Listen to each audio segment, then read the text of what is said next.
Councillor എന്നുള്ള നിലയിലുള്ള അവരുടെ രംഗപ്രവേശം ഗംഭീരമായി.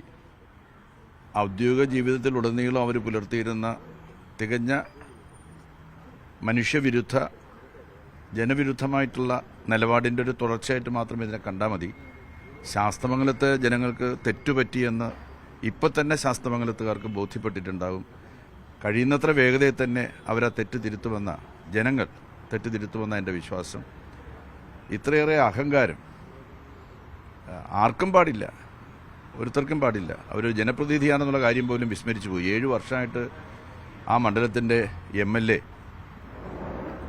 നിയമാനുസൃതമായിട്ട് അന്നത്തെ നഗരസഭയുടെ കൗൺസിൽ തീരുമാനത്തിൻ്റെ അടിസ്ഥാനത്തിൽ വാടകയ്ക്കെടുത്ത കരാറ് വെച്ച് വാടകയ്ക്കെടുത്ത ഒരു ഓഫീസ് മന്ദിരം അങ്ങ് ഒഴിഞ്ഞേക്കണമെന്ന് പറയാനുള്ള അഹങ്കാരം ഇവർക്ക് എവിടെ നിന്ന് കിട്ടിയെന്ന എൻ്റെ ചോദ്യം എന്ന് പറയുന്നത്. മേയറാണ് അതിന് മറുപടി പറയേണ്ടത്. മേയറിനും ഡെപ്യൂട്ടി മേയറും ഒക്കെ മറുപടി പറയണം. പറ്റുമെങ്കിൽ രാജീവ് ചന്ദ്രശേഖർ അദ്ദേഹം അതിന് മറുപടി പറയാൻ വേണ്ടി തയ്യാറാകണമെന്നാണ്.